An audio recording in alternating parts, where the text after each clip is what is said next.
women, what I do feel bad for women about is the women who have been cheated on. They've said, okay, you know what? I'm going to look past this. We have family, we have kids and stuff like that. No, what I actually feel bad is that how other women, they have to suffer in silence, because if they told any of the women in their life, I'm taking him back, they would be fucking excoriated. They would be destroyed. Like, you ever want to read vitriolic comments? Yeah.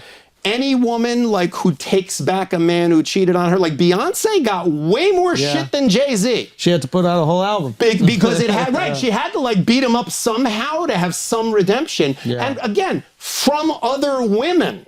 Because women were like, how dare you take him? Because it has to, right. She left him. That's social. She'd have been the girl boss. She'd have been the, he has no right to do that. Wouldn't that be the same for men, though? If a girl cheats and a guy takes her back, wouldn't guys same fucking... thing. Yeah, same thing. You get pilloried for it. Yeah, you so you have to suffer in silence. You have to not tell people that this happened, which, by the way, it is a hard thing for people to come back from, rebuild trust from. People do it all the time. People do it all the time. And usually what it is, they come into my office, they're like, I want to kill him. I want him out. I want to file tomorrow. And I have done this long enough that I'll go, okay, listen, if we want to do it, and on Monday, we'll still do it. But this just happen. Hang out a second. Let's take a breath.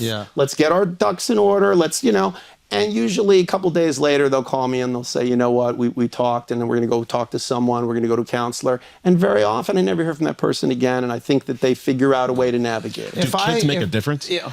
Kids make a huge massive. You have, look, you have a tremendous reason to keep it together if you have children. I mean, you're fully going, in best case scenario, you're going to lose a huge chunk of time with your children. You're going to lose the support of a co-parent. I mean, it's difficult to raise a child with two people. It's difficult with one person. It's incredible. It's almost impossible, dude. It's like, unless you have help, I can't believe it. Yeah, it's very challenging. So I think that people have, the more skin you have in the game, like that's why I always say, like, the ultra people say, like, oh, it must be really hard representing like super wealthy people. I'm like, no, they have enough money to buy another fucking house and another apartment and another place in the Hamptons, so they each have one, and they have nannies that travel between both places, so there's stability for the kids. Sometimes they keep the kid in the same house, and the parents nesting. Yeah, nesting. The parents, the kids have the nest. So the kids never have to leave, which is a really and the awesome parents each scenario. get an apartment, and they kind of come back and forth with the kids. And, look, we but don't that's like a huge privilege. How many people can own free home? Like it's very. But that is probably the best for the children, because now they're not packing a bag literally every single week. You know what I'll tell you is, we don't know who discovered water, but it probably wasn't a fish. Yeah. Like when a kid grows up in an environment where mom was here, dad was here, and I spent time with each. That's just all they know. Like, okay, that's how it was. Like, when a kid's 10, 11, 12, and suddenly mom and dad who were living together are living in different places, that's traumatic. That's challenging.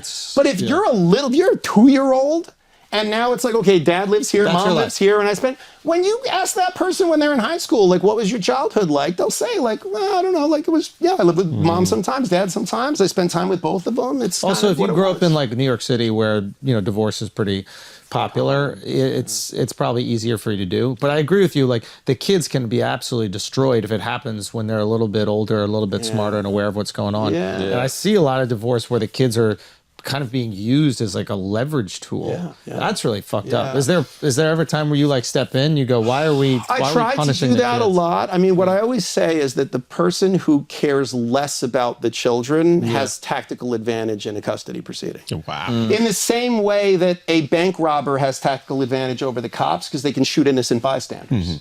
Like, the cops can't just spray with a machine gun and hope they'll hit one of the robbers. But robbers can just spray and hope they hit the cops. Like, they can run over the sidewalk, whereas cops can't do that. How would that work in a court proceeding, for example? By insidiously alienating a child from their co-parent, by injecting into the child like a dislike or a fear of your co-parent so that you get custody. I mean, by the way, most of the time this isn't just done as a vindictive thing, it's also done for financial reasons, because if you have the children more than 50% of the time, you get child support. And that's a big chunk of money. New York State, one kid's 17% of your gross income less FICA, 2 kids is 25%, 3 kids 29%, 4 kids 31%. So like of your gross income. Think about that. That's before taxes. So if you're spending 50% of taxes, like say you're some rich person, 31% is going to your wife and the children. If you got 4 kids. If you got 4 kids. And only if she gets them 51% of the time. You still got to provide for your life. It'd be a lot cheaper to just hire a nanny and fight for custody. And that's what ends up happening. And there's alimony that goes along with that? There can be spousal support that goes along with that. But think about it. So if it goes to 50% and you hire the nanny, yeah. at 51% to 50%, there's no real difference in the amount that you're going to see your children. Yeah. But the difference in the amount that you're giving to that woman, massive, who now you hate and hates you. Yeah. Wow. Yeah. And by the way, there's no one like doing an accounting to make sure it's spent on the kids. That's the so other like thing sometimes it's like that was meant to be for the kids and it was used for the tit job. Yeah. Or it was used for like sex toys with the new boyfriend. And how is that decided who gets custody? In New York, we have what's called the best interest standard, but most states have some variation of that, and it's as subjective and crazy as you'd think it is. Like it really is full context storytelling. Like you go in as a lawyer and you just have to try to tell the story of why your client is stable, consistent, reliable, and a good parent, and why the other side is less than. And why this may be a New York thing, but I always hear that the mother always gets the custody. Yeah, I mean, that's a pretty common misconception, and I understand why people say that, because I think women fight much harder for custody than men do. And I'll tell you why. Like, and I probably don't even need to, but I'll point out why. If you and I, all right, if we meet in real life, we're just out in a bar, and you say to me, so Jim, tell me about yourself. And I say, well, you know, I'm a lawyer, I'm divorced, I have my kids, they live with their mom. Every other weekend I have them. You'd go, oh, divorced dad, nice guy probably, you know. Oof. I'm a woman. You don't have those kids. I have 2 kids. They live with their dad. I see them every week. What the fuck is wrong with her? Social drugs, mental health. And by the way, like, I mean, go on Instagram, #MomLife. Like, believe me, like I've represented some co-parents of celebrities that like these people are opioided out of their minds. Jesus but when Christ. It's time to take that kid out like a Birkin bag, you know, they bring them out and they're like, I'm a mom. And then they're like back to, all right, take this fucking kid away, you know, and they could care less. But it's optics, you know, whereas for a man, if you go, yeah, the kids live with their mom, people go, oh yeah, well, of course the kids live with their mom. So that's where I think that comes from. But the truth is, like, men get custody all the time. The maternal presumption was eradicated years ago. There used to be something called what was called the tender years doctrine, which was if a child was under the age of 7, you let the mom mom automatically got custody unless you could show she was an unfit mother. That was eradicated in the 1980s. But, you know, some of the judges like have been around since then. So they remember that. And judges, remember, judges are human. Like judges are people. So they have the same bias as anybody else has. So sometimes the judge is a divorced dad who's like, dads are just as good as moms. What the fuck?